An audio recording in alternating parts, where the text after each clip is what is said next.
1º de maio, Dia do Trabalho, e nós aqui trabalhando. Vamos saber o que mudou nas relações de trabalho e tudo sobre a norma regulamentadora número 1, que deve entrar em vigor neste mês. E ainda 1 ano da enchente de maio. O prefeito de Mussum vai falar com a gente sobre os desafios e aprendizados da pior tragédia climática do Rio Grande do Sul. Eu sou Orestes de Andrade Júnior e o Poder RS está no ar.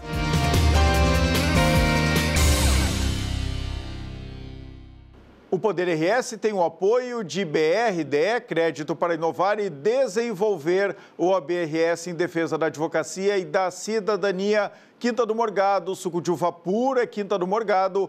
Pensou em inovação, vem para a Ubra e Grupo PES, que está lançando o Marco Life Complex, um novo tempo no litoral norte, em Capão da Canoa. Vamos começar o Poder RS deste feriado com a tradicional mensagem do Banco Regional de Desenvolvimento do Extremo Sul, o BRDE. Pode rodar.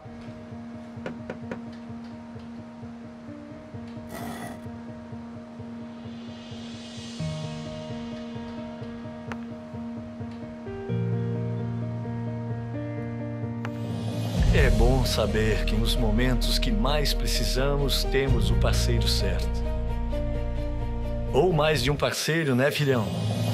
BRDE, o banco que está sempre um passo à frente, é o mesmo que está sempre ao seu lado. Vamos conversar agora com a psicóloga Ângela Volpe, que é sócia de carteirinha aqui do Multi RS, especialmente do Poder RS. Bem-vinda de novo ao nosso programa. Muito obrigada, Orestes. É sempre um prazer estar aqui com vocês. Até fico preocupado, viu, de tanto que eu te chamo aqui. Não sei se vai dar alguma relação de trabalho aqui, viu, Ângela? Mas se der, tudo bem. Tu já é sócia aqui do Poder RS. Vamos lá. Qual a importância que tem, primeiro, esse dia 1º de maio para todos nós? Bom, o dia 1º de maio, em termos gerais, ele é um momento em que tanto o empregador quanto os colaboradores, a gente entende que eles estão agregados no mesmo entendimento. É um dia de celebração da relação de trabalho, né?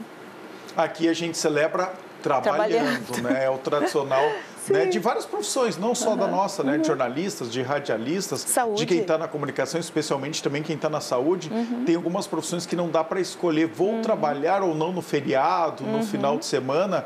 E para quem escolhe essas profissões, bom, tem que estar acostumado, não pode estranhar, né, Ângela? Vamos lá.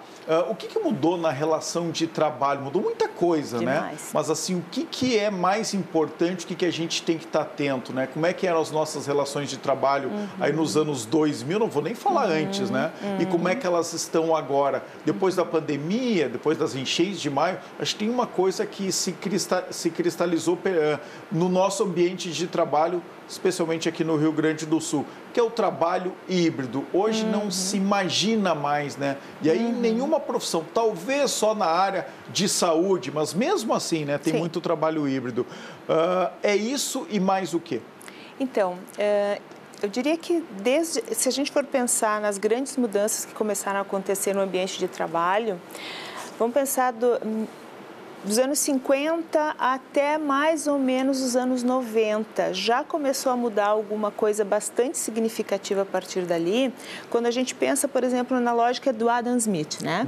Em que o trabalho que levasse aquele comportamento mais workaholic, né, em que você trabalha sacrificando alguma coisa da tua vida, essa ideia é uma ideia que já perdeu força com muita consistência nos últimos anos. Mas ela perdurou, então, durante aí 4 décadas, mais ou 40 anos. Exato. Então, por isso que as gerações, né, dos nossos avós e pais viveram isso. Sim. E aí são pais, né, falando dos homens, que trabalhavam muito, em geral as mulheres cuidavam da casa e da família, né, e os homens não conviviam tanto com os filhos, né? E claro que tinham um prejuízo grande. Um sacrifício na relação com esses filhos, né? E alguma coisa que até hoje gera um choque cultural dentro das famílias. Por exemplo, eu tenho uma família que o avô vem dessa cultura, o pai também, mas o filho mais velho, que está com mais ou menos uns 24 anos, ele trabalha em casa. Para eles é uma excrescência trabalhar em casa. Como assim tu não vai para o trabalho?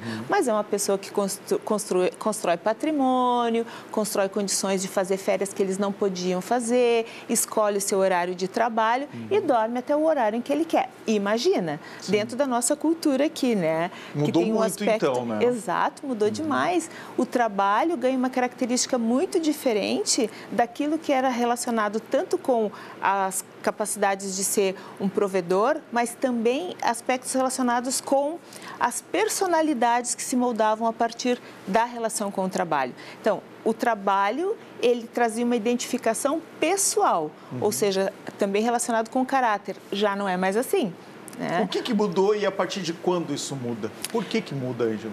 Começa a mudar justamente porque as pessoas começaram a perceber que ser workaholic, ou seja, uma pessoa que sacrifica a própria vida em função do trabalho, gerava prejuízo financeiro para as empresas. Tá?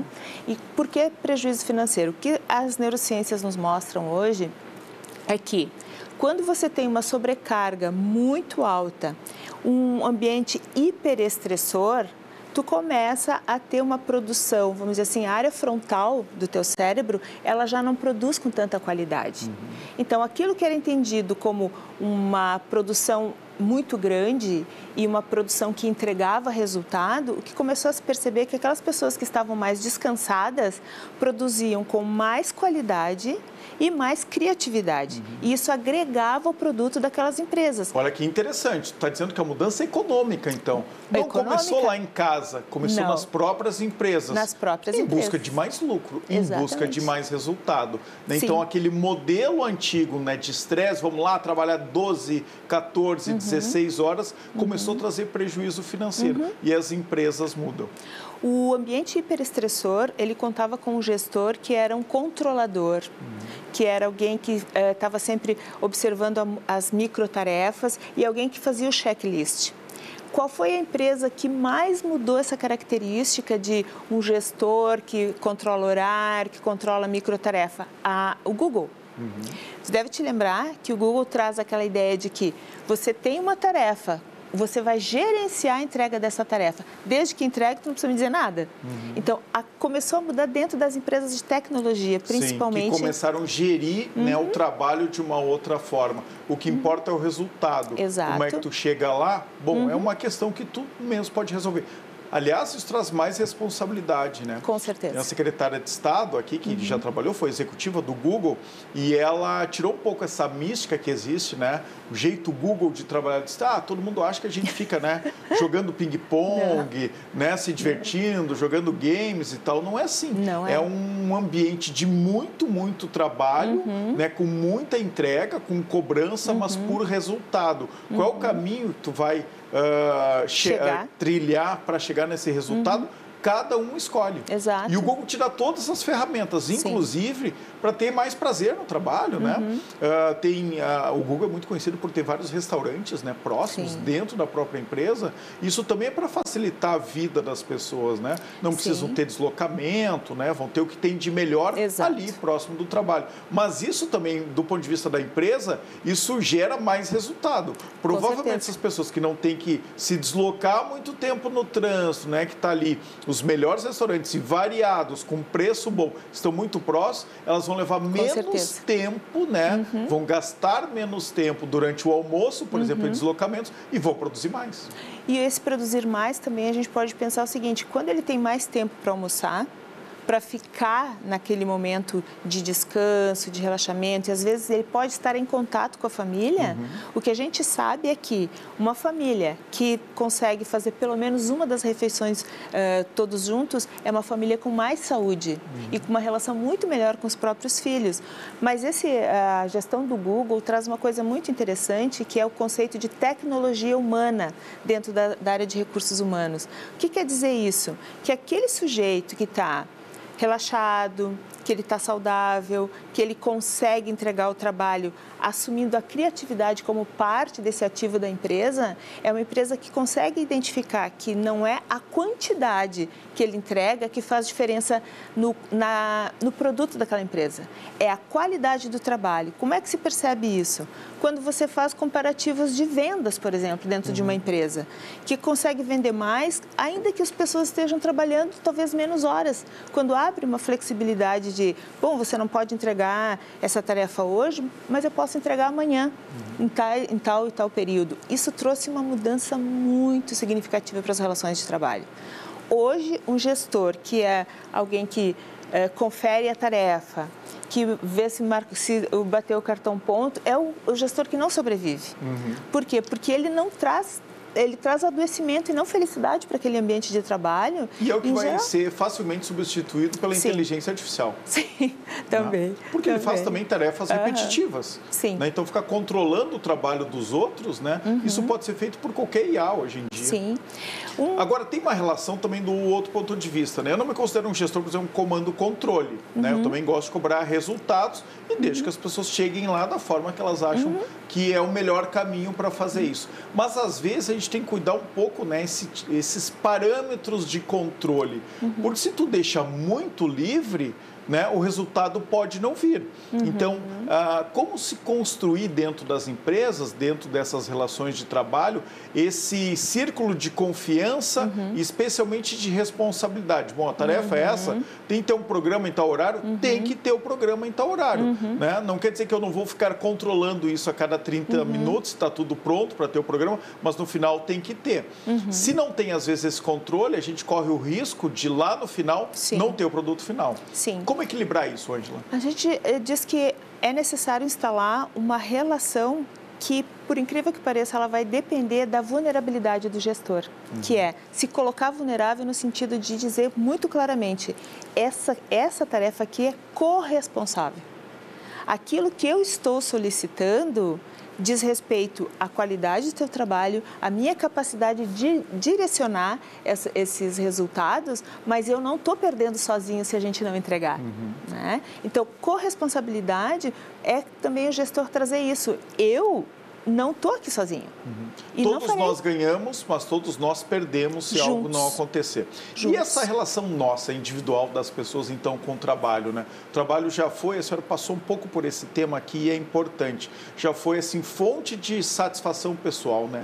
De reconhecimento. Hoje, diminuiu um pouco esse peso que a gente dá para o trabalho. Aliás, que bom que a gente fez isso, né? Hoje a gente valoriza nos outros e, por consequência, em nós mesmos, né? Porque toda a gente se vê num espelho, a gente valoriza mais. Bom, como é que está a vida pessoal do outro e a minha? Isso é tão importante hoje quanto é o trabalho.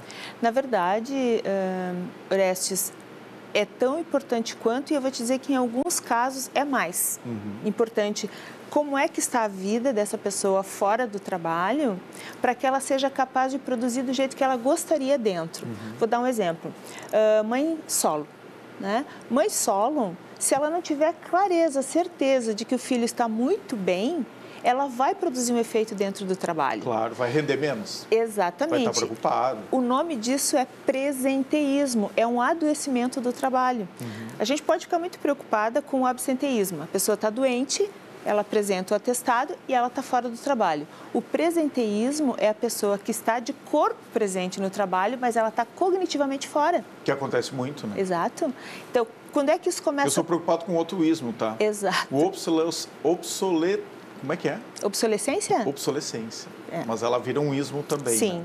Porque eu tenho o presenteísmo... muito medo de ficar obsoleto, né? De não ser mais útil. Essa é uma questão, mas só fica, digamos assim, obsoleto no momento em que tu não atende às mudanças que vêm através da criatividade.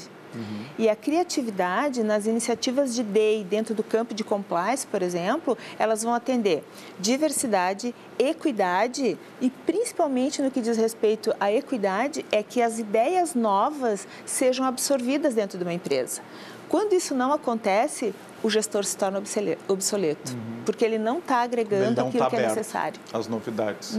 Vamos lá, NR1, que bicho é esse aí? Tem inclusive algumas entidades empresariais, né, como a FEComércio aqui no Rio Grande do Sul, está pedindo, né, a transferência, o adiamento da NR1, mas agora parece que está tudo certo, ela entra em vigor mesmo agora no mês de maio, só que com uma mudança, qual é?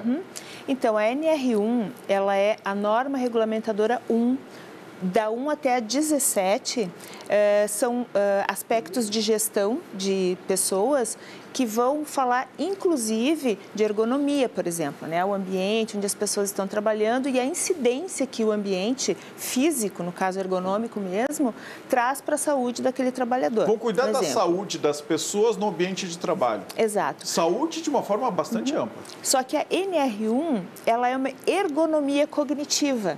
Tá? O que é isso? Porque ela vai lidar diretamente com a saúde mental, com o ambiente psicossocial do trabalhador. Então, o que realmente pode estar assustando as empresas é que é uma mudança completa de paradigma a partir de agora. Tanto é que a NR1 está começando, né? Exatamente. É uma mudança, né, de fase na relação de trabalho. Mas completamente.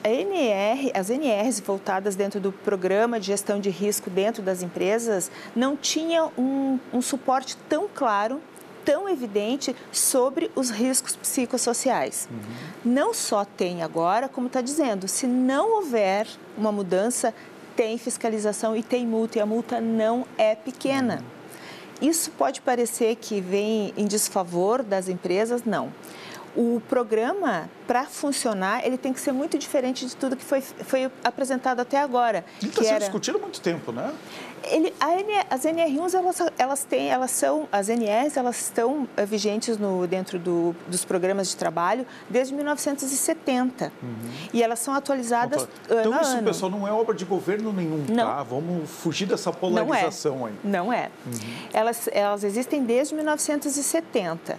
Elas são atualizadas a cada ano, mas nenhuma atualização ocorreu de forma tão evidente e firme como essa NR1 pelos danos psicossociais. Então, o que a gente tem que se adaptar? O que as empresas têm que fazer?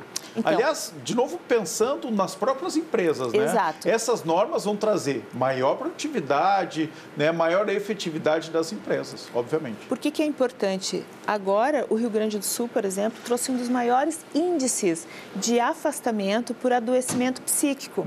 Qual é o impacto que isso tem dentro de uma empresa? Ela paga mais. Claro. Por cada afastamento. E muitas ela vezes paga mais o INSS. Não são esses problemas psíquicos, não são causados dentro da empresa. Exatamente. Vem de fora, vem de relações familiares, né? Vem de relações pessoais, só que acaba, né, tendo como consequência no trabalho. Que é o presenteísmo. O presenteísmo deveria ser o ponto mais importante para todas as empresas estarem atentas, porque é um aspecto do adoecimento que tem como medir. Nós temos, vamos dizer assim, presenteísmo, critérios. de novo, a pessoa está no trabalho, está com a cabeça em outro lugar, como o Magalhães, meu cinegrafista que está aqui agora. Está ali e está pensando em outra coisa, o Magalhães. Então, a empresa tem muito a ganhar fazendo a instalação da NR1. Por quê? No momento em que ela tem um número muito grande de colaboradores afastados, ela paga mais o INSS. Claro. Pagando menos, ela não só tem vamos dizer assim, um retorno direto em ROI, né, que é o produto da empresa mesmo, quanto ela vale, mas a forma como ela é vista pelo Ministério Público. Nada atinge mais uma empresa do que a reputação dela. Né? É um ativo também. E modificar essa reputação, agora a NR1 tem um certificado de empresa que tem interesse na saúde mental do trabalhador. Quais são as três principais práticas que as empresas têm que seguir agora para estarem adequadas à NR1? Então, os eixos que as empresas precisam observar diz respeito à gestão, ao ambiente e ao tipo de trabalho que o colaborador tem. Então, a avaliação psicossocial tem que contemplar essas três áreas. Tá? Dentro dessas três áreas, existem alguns aspectos que são mais objetivos, como, por exemplo, avaliar o presenteísmo e o absenteísmo. Por quê? Porque o absenteísmo conduz para o burnout. Então, se a gente tem condições de avaliar isso com ferramentas, que são questionários objetivos, a gente tem como prever essa possibilidade de não desenvolver o presenteísmo, por exemplo, que vai virar um burnout lá na frente. Então, prestar atenção na ergonomia, mas também nesse aspecto que é a gestão, a atividade e o ambiente. Esses são os três elementos que a empresa deve perseguir buscar a melhora dentro do ambiente de trabalho. Perfeito. Ângela Wolff, obrigado por mais uma participação aqui no Poder RS. A gente vai falar muito mais vezes, porque a gente vai acompanhar a implantação agora né, desta norma nas empresas. Certamente vai trazer muito impacto positivo né, para todo mundo, né, para as pessoas. A gente vai fazer isso aqui, né? Com a senhora que vamos implantar a NR1 aqui no Multi RS, na Rádio Mix. Então a gente vai trazer essas informações aqui que são fundamentais para as empresas e especialmente para os trabalhadores, já que hoje é 1º de maio, Dia do Trabalhador. Obrigado. Obrigada, Orestes. 1º de maio, Dia do Trabalhador, e teve gente fazendo manifestação em frente e dentro de supermercados em Porto Alegre. Eu queria muito tratar desse assunto no dia de hoje, mas acho que o vereador Ramiro Rosário, do Partido Novo, traz um resumo do que aconteceu na capital neste dia, 1º de maio. A gente pegou um vídeo das suas redes sociais. Olha só. A vagabundagem tem um novo alvo, o Grupo Zafari. Matheus Gomes, Xandinho Bolanheso e toda a patota do PSOL e do PT aproveitaram o 1º de maio para fazer o que mais fazem de melhor, atrapalhar quem quer trabalhar. Foram protestar dentro do supermercado porque o Zafari resolveu abrir as portas num dia útil para a economia, o feriado. Mas sabe quem é que não apareceu? Os funcionários. Nenhuma greve, nenhuma adesão, nenhuma revolta, só militância, político encostado e bandeira da Palestina, menos trabalhador. Porque o trabalhador de verdade sabe que o feriado é uma oportunidade, é caixa para bater meta, é chance de manter o emprego. O Zafari emprega milhares de jovens no seu primeiro emprego. Dá muita oportunidade para muitos idosos que encontram dificuldades de oportunidade no mercado. Pessoal, olha só, o futuro chegou com o EasyGen. O EasyGen conecta você a uma usina solar sem precisar instalar nada, sem investimento nenhum. É isso mesmo, hein? É economia de verdade, com energia limpa e sem custo. EasyGen, a revolução solar que diminui a conta de luz da sua casa e da sua empresa. Simule a sua economia na conta de energia em www.easygen.com.br/simular. Se preferir, ligue para 51 999 11 4001 51 999 11 4001 ou mande um e-mail para comercial@easygen.com.br. O EasyGen é bem como se fala, I-Z-I-G-E-N, easygen.com.br. Vai lá. Olha, já fiz o teste, tá? Na minha casa, da minha família, dos meus amigos, tá todo mundo fazendo isso. Doutor Ângelo, vai fazer também. Entra lá, ó, easygen.com.br, coloca os dados da sua conta de luz e na hora o site diz qual vai ser a sua economia na conta de energia elétrica, que está subindo de novo. Quer economizar? Dá de 15% a 20%, tá? Eu consegui 20% na conta de luz lá da minha casa. Vários amigos, vários empresários estão conseguindo de 15% a 20% na economia da sua conta de luz. Depois tem que subir, tá? Esse é o simular. Simular é ver quanto que vai ficar a minha conta de luz. Pode colocar o valor médio, enfim, com essas informações o sistema já calcula. Depois, pessoal, tem que subir, mandar o arquivo da sua conta de luz lá para a EasyGen e aí começa a valer imediatamente sem gastar um centavo. Não é golpe, tá, pessoal? É verdade. Isso, como é que se faz esse milagre? A gente já teve a Aline aqui da empresa, né, da EasyGen, e ela explicou, eles têm mais de 50 fazendas de energia solar espalhadas pelo Rio Grande do Sul, então eles têm energia solar sobrando. Então, eles dão créditos para quem se cadastra e o rendimento da EasyGen vem desses investidores das nossas fazendas de energia solar espalhadas pelo Rio Grande do Sul. Não perde essa oportunidade, é economia real no teu bolso. Imagina economizar R$100 por mês, certo? No final do ano dá R$1.200. Em média, todas as empresas e também as pessoas com CPF, né, na sua casa, têm uma economia de 1 a 2 contas de luz no ano. Vale muito a pena, easygen.com.br. A gente vai fazer agora um brevíssimo intervalo para a BRDE, Crédito para Inovar e Desenvolver,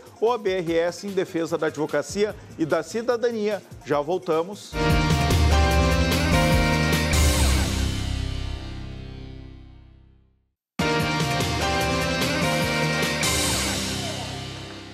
O Poder RS está de volta para a BRDE, Crédito para Inovar e Desenvolver. O município de Mussum enfrentou as enchentes de setembro e novembro de 2023, além de maio de 2024, quando o rio Taquari alcançou 25 metros e 88 centímetros de altura, destruindo 80% da zona urbana e provocando deslizamentos em cadeia no entorno do município. O jornalista Glauco Paza, nosso gerente de jornalismo, que apresenta o Multicidades aqui no canal Multi-RS e também o Jornal da Mix na Rádio Mix FM, conversou com o prefeito Matheus Trojan sobre o impacto da catástrofe climática na cidade e na região. Pode rodar. Prefeito Matheus Trojan, um ano passado daquela grande tragédia. O que o senhor pode nos contar da atual situação do município de Mussum? Bom, antes de mais nada, agradecer ao canal Multi-RS por estar fazendo esse convite para participar aqui da programação. O município de Mussum, agora nesse primeiro ano completo após a inundação e a trágica situação de maio de 2024, está no processo de reconstrução. A gente relembra que lá, naquele momento, o município já foi reincidente de desastres, né? Porque era uma sequência de grandes eventos extremos que nós tínhamos vivenciado. Nós tivemos setembro de 2023, novembro de 2023 e então maio de 2024 com o agravante dos deslizamentos. Agora, a nossa situação é de um processo ainda em reconstrução e recuperação, já com as ações essenciais sendo realizadas. Nós não temos mais pessoas em abrigos há muito tempo, desde lá o mês de julho de 2024, nós adotamos a política do aluguel social para imediatamente colocar as pessoas em situação de dignidade, numa casa estruturada, com a devida privacidade, segurança para as famílias, para as crianças, idosos, enfim, e fomos atendendo através dessa política até o momento. É importante a gente salientar também que nós já temos os projetos habitacionais em andamento, muito avançados. Nós temos já entregues 13 unidades habitacionais definitivas, né, casas permanentes para essas pessoas. Estamos com outras 42 em fase de finalização, que deverão ser entregues entre o fim do mês de maio e o início do mês de junho. E teremos ainda os outros projetos habitacionais que também estão em andamento, embora um pouco mais atrasados nas suas entregas. Importante também a gente salientar, são entregas completas. Nós entregamos essas casas, mas não somente a residência, não somente a moradia. Nós temos uma preocupação muito grande de, além de devolver a dignidade às famílias em relação à sua moradia, também ofertar um ambiente de qualidade de vida, de satisfação na sua estrutura nova. Então, esse processo de imigração é para áreas que têm toda uma infraestrutura adequada, com redes de água, luz, esgoto, estação de tratamento de esgoto, pavimentação, calçadas, também o paisagismo, enfim, um ambiente completo para que possa realmente ser uma devolução total da dignidade dessas famílias. E, paralelo a isso, outras ações também estão sendo tomadas. Nós já tivemos a conclusão de muitas obras de restabelecimento de vias públicas, de estradas do interior, de tubulações, de pequenas pontes, a grande ponte Brochado da Rocha também, que teve toda a sua reconstrução de mais de 10 milhões de reais, concluída agora no mês de março, está devolvida e é um elo importantíssimo que faz a ligação entre as regiões do Vale do Taquari e a Serra Gaúcha. Enfim, é uma série de ações que, como eu disse anteriormente, a gente gostaria até que a velocidade da entrega fosse maior, mas dentro das circunstâncias e dentro do tamanho do desastre em Mussum, que atingiu mais de 80% da nossa área urbana, nós já temos muitas evoluções que são, sim, motivo a comemorar. Bom, as informações que nós temos, prefeito, é de que 80% da cidade foi atingida. Não é pouco. Mas, num contraponto, cerca de 60 milhões de reais teriam sido destinados para consertar aquilo que a grande enchente estragou. Isso eu estou falando de recursos próprios, recurso do Estado e recurso da União. Esse dinheiro realmente já chegou e já foi utilizado? Precisa muito mais que isso? E qual os papéis que o Estado e a União fizeram ou ainda precisam fazer? Então, de uma maneira geral, assim, esse assunto é muito complexo e nós teríamos muitos setores para tratar separadamente, mas falando de uma maneira geral, funcionou muito bem por parte do governo federal o sistema da Defesa Civil Nacional, que é um cadastramento rápido de projetos, um repasse rápido de recursos para as ações de resposta, que são aquelas ações humanitárias, ações emergenciais imediatas, constituição de abrigos, atendimento com cestas básicas, com água, com a limpeza urbana básica imediata. Essa parte funcionou bem, bem como ações de restabelecimento da Defesa Civil. Então, também ali, os restabelecimentos básicos em alguns espaços públicos, algumas vias de estradas do interior, também foi algo que funcionou relativamente bem. Quando a gente vai para todo o processo, de fato, de reconstrução atrelado ao governo federal, nós já temos algumas dificuldades, algumas complexidades maiores. E uma leitura que, na minha opinião, é muito importante de se ter, de que a gente não pode achar que, porque alguns itens foram atendidos, ou muitos itens foram atendidos, aqueles que não foram são menos importantes, porque a reconstrução de uma cidade, principalmente quando a gente fala de uma cidade que entrou em colapso total, como foi o caso de Mussum, mais de 80% da sua área urbana atingida, nós temos uma dificuldade maior de gerenciamento. É todo um processo de expansão urbanística, de realocação de muitos espaços. Então, nisso a gente tem algumas lacunas. Eu também destaco aqui uma questão empresarial, que algumas empresas elas não chegaram a ter o acesso devido a recursos, mesmo essas linhas de crédito, que muitas vezes elas são incapazes de acessar, as empresas já estavam muito comprometidas financeiramente pelos eventos anteriores, então são situações ainda que a gente entende que estão pendentes de algumas soluções. Em relação ao governo do Estado, o governo do Estado, em linhas gerais, teve alguns entraves também, muito por conta da burocracia, e essa complexidade dos entraves burocráticos que existem no Brasil, ela dificulta muito algumas execuções, mas em linhas gerais, dentro da sua possibilidade, da sua capacidade, o Estado tem nos atendido com eficiência. A gente tem ainda muitos projetos em elaboração, projetos em andamento, que vão, a curto e médio prazo, atender as demandas também relacionadas a essa questão que eu comentei da expansão urbanística, que acontece, obviamente, toda ela em áreas novas, áreas que exigem desde a desapropriação até todo estudo de ocupação do solo, toda a questão de licenciamentos ambientais, enfim, a infraestrutura completa, desde o acesso até esses espaços, até supressão de vegetação, terraplanagem, infraestrutura de pavimentação, enfim. Por isso que são processos, muitas vezes, também mais longos, mais demorados. Mas, gradativamente, o governo do Estado, nesse sentido, tem nos atendido e também o município fez vários movimentos de captação de recursos com a iniciativa privada, que também tem nos ajudado com a composição de muitas dessas estruturas, com a entrega de casas definitivas, inclusive boa parte delas é oriunda da iniciativa privada, e tudo isso vai também agregando a todo o processo de reconstrução do município de Mussum. Prefeito, falando do impacto econômico, mas também do impacto social nas famílias.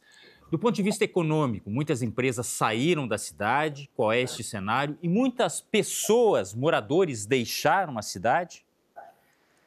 Então, nessa questão, principalmente de estabelecimentos comerciais, nós tivemos sim uma migração inicial ou de empresas de estabelecimentos que saíram do município ou que acabaram, de certa forma, encerrando suas atividades, mesmo que temporariamente, mas que gradativamente houve esse retorno, esse recomeço e até mesmo a volta de alguns estabelecimentos que tinham deixado o município. É algo que ainda é gradativo, a gente já nota um aumento da movimentação da cidade, da vinda de pessoas de fora, a própria questão da ponte também restabeleceu alguns famílias e pessoas de outras cidades que acabam acessando o município para a questão comercial, mas é um processo gradativo que ainda está distante da sua conclusão e da superação de tudo o que aconteceu.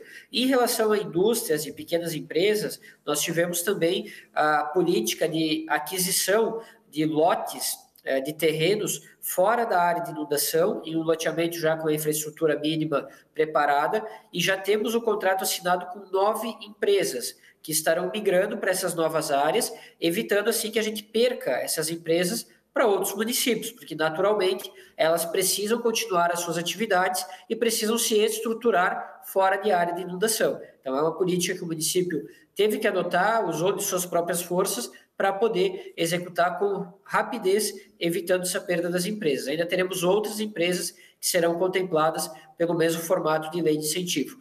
E temos o nosso cenário da maior empresa do município, pelo menos até então era a maior empresa, que é a Couros Bom Retiro, um curtume que chegou a ter mais de 500 funcionários ali pelo ano de 2022, e hoje, embora tenha retomado suas atividades, retomou com um quantitativo de produção e de funcionários menor. Hoje está com cerca de 100 funcionários. A notícia boa é que cada vez mais eles têm se reestruturado, eles têm começado agora a ampliar a sua capacidade de produção local, mas sempre com essa angústia de possíveis novas inundações. E muito importante também a gente destacar, é um tipo de setor, de segmento que a gente não pode pensar em migrar a empresa para outro lugar. É uma complexidade muito grande de compor uma empresa desse porte, com estação de tratamento, com sistemas de caldeiras, de redes de estrutura ali, de tratamento do couro, que acabam tornando inviável essa migração para outro lugar. Então, são processos, né, que acabam se impactando no município. Essa perda de empregos acabou acontecendo mais com pessoas de fora que vinham trabalhar na empresa do que propriamente daqui, mas, obviamente, isso, direto ou indiretamente, acaba tendo impactos sociais. E esse trabalho também a gente faz para que a gente tenha sempre essa capacidade de atendimento às famílias e que a gente evite perda de população. Embora houve uma migração inicial, uma perda inicial de população que certamente chegou aos 20% da nossa população total, gradativamente também essas famílias retornam, conforme vão restabelecendo as suas residências ou vão tendo as construções das novas casas entregues através dos programas habitacionais. Prefeito, quando o senhor pensa no que aconteceu um ano atrás, o que lhe vem à cabeça? E mais do que isso, que o senhor pensa para o futuro, há uma sensação, uma certa sensação de impotência pelo tanto que tem que fazer. O que o senhor imagina que vai acontecer neste ano que o senhor tem que atacar como prioridade? Essa é a pergunta. Então, é bem complexa essa leitura, né, esse cenário. O que nos angustia, isso é algo que acaba sendo uma aflição, de certa forma, e se gera esse sentimento de impotência, é a sensação de que pode acontecer de novo em um curto prazo.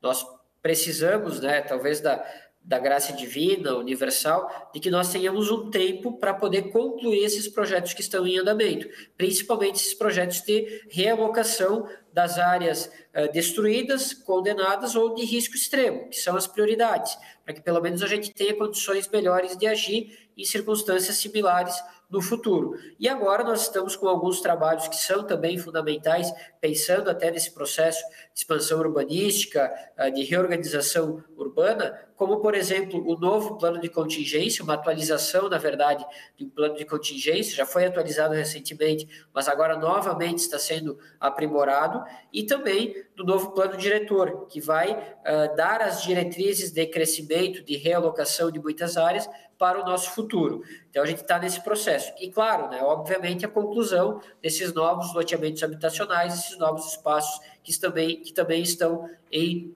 construção. Tudo isso acaba conciliando com essas políticas do município e essa maior segurança da população no seu próprio ambiente. A gente destaca também que é importante a gente sempre salientar, e é uma convicção minha, que a gente ainda está no processo. Então, a gente ainda está no momento de um certo sofrimento, de uma certa angústia, de uma dor por estar passando pela reconstrução. Mas eu tenho uma convicção muito grande de que quando todo esse processo estiver, de fato, concluído, nós teremos uma cidade ainda melhor do que era antes. Melhor, mais segura, com maior potencial de crescimento e maior potencial de oferta de qualidade de vida à nossa população. Uma pergunta de cunho pessoal, mas também para o gestor.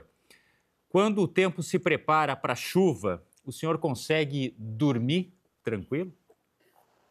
É uma pergunta bem complexa. Até as previsões, às vezes, elas nos trazem angústia. E, naturalmente, a resposta acaba sendo não consigo dormir com tranquilidade.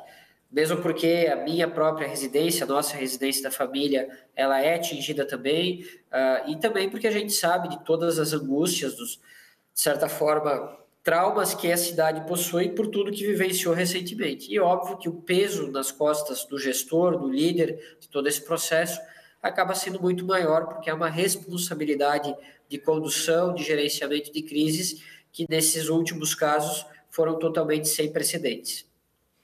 E a lição, o que deixou de lição para a gente finalizar tudo isso que aconteceu, prefeito? Eu acredito que a maior lição que todos nós temos que levar, primeiro como aspecto geral, é justamente a questão da capacidade de planejamento e prevenção, no geral. Seja na questão de monitoramento, preparação de abrigos, resposta aos desastres, socorro às vítimas, enfim, toda essa complexidade de plano mesmo, de preparação, de prevenção, de organização, para que a gente possa atuar e, principalmente, possa minimizar ao máximo que pudermos a exposição ao risco das pessoas. Em eventos extremos, sempre vai haver algum grau de risco, mas a gente tendo essa organização, esse planejamento, isso se minimiza em uma quantidade bastante significativa. E a nível de ponto positivo, o aprendizado e a lição que fica sobre a capacidade solidária das pessoas, das milhares de mãos que vieram nos ajudar de diferentes formas, que destinaram doações, que nos ajudaram com orações, com energia positiva destinada ao município, e certamente isso fez diferença para que a gente tivesse energia, tivesse capacidade, serenidade para lidar com tudo que aconteceu. Prefeito de Mussum, Matheus Trojan, muito obrigado pela sua participação. Um bom trabalho para o senhor e isso certamente não está faltando. Trabalho. Muito obrigado. Obrigado, forte abraço.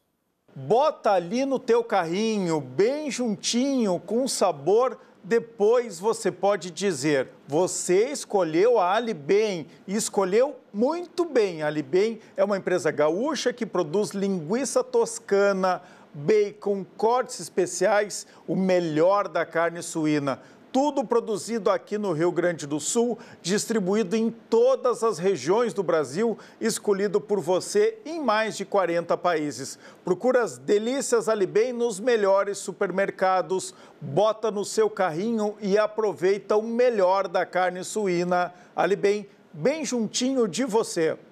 O governo do estado assinou a ordem de início do projeto urbanístico no bairro Rubem Berta, na zona norte da capital. A medida, que integra o programa RS Seguro Comunidade, deve qualificar os espaços e equipamentos públicos comunitários. Na região do Rubem Berta, são previstas melhorias viárias e de infraestrutura, implantação de praças com áreas verdes e espaços de uso coletivo. O delegado Antônio Padilha e o governador Eduardo Leite comentaram sobre o projeto. O projeto vai ser desenvolvido e tem que ser entregue até novembro desse ano. Em abril a gente deve estar iniciando as obras nesse território. Eu tenho muita esperança, e mais do que esperança, eu tenho certeza que a gente está dando um passo muito importante para transformar a realidade dessa comunidade. E a gente está aqui para renovar o compromisso com a comunidade aqui do Rubem Berta, de que a partir dessa contratação, temos esse período até novembro, os projetos estarão entregues e a gente tem a garantia de recursos no orçamento de até 60 milhões de reais para fazer as intervenções aqui no Rubem Berta, como nós temos outros 60 milhões de reais para fazer na comunidade de Santa Teresa e outros 60 milhões de reais lá em Alvorada para a comunidade do Umbu. Matrículas abertas na rede de escolas da Ubra. Aqui seu filho vive um mundo de novas possibilidades a cada dia. Faça parte de uma comunidade com experiências de ensino com humanidade para além do ambiente escolar. Aqui você encontra atendimento individualizado, valorização do esporte em todos os níveis de ensino, ênfase na língua inglesa, iniciativas e projetos inovadores. E ainda conta com aulas de robótica, educação tecnológica e cultura maker, além de desenvolver em nossos alunos uma mentalidade empreendedora. Tudo isso com preparação para vestibulares e Enem inserida no dia a dia durante toda a jornada do aluno. Acesse ubra.br/escolas e agende a sua visita agora mesmo. OAB-RS alerta: cuidado com os golpistas que se passam por advogados. Jamais realize qualquer tipo de pagamento ao ser contatado sobre o seu processo judicial antes de falar pessoalmente com o seu advogado ou advogada. Se você foi vítima de golpe, registre imediatamente um boletim de ocorrência na polícia. Acesse o site oabrs.org.br e as redes sociais pelo @OABRS para saber como se prevenir. Pessoal, hoje de manhã, no Jornal da Mix, eu fiz um comentário ainda tratando da interdição administrativa que o CREMERS fez no Hospital Universitário aqui de Canoas, que tem convênio com a Ubra. Olha só o meu comentário feito no Jornal da Mix de hoje. O que o CREMERS fez em Canoas nesta quarta-feira, véspera do Dia do Trabalho, não é apenas uma afronta institucional. É uma tentativa perigosa de travar a formação de novos médicos no Rio Grande do Sul por meio de um ato autoritário, sem respaldo legal e com consequências sociais graves. A interdição do Hospital Universitário da Ubra é, na prática, uma manobra que atinge diretamente a população que mais precisa de atendimento e ataca a autonomia de uma universidade com tradição no ensino da medicina. Vamos aos fatos. O CREMERS não tem, por força de lei, qualquer competência para suspender ou interditar atividades educacionais. Isso é atribuição exclusiva do Ministério da Educação. O que o Conselho fez ao divulgar à imprensa um ato de interdição administrativa do ensino médico sem sequer ouvir a universidade é um desrespeito frontal aos princípios do contraditório e da ampla defesa, pilares básicos do Estado de Direito. É uma ação pirotécnica feita sob os holofotes, mas sem consistência técnica ou jurídica.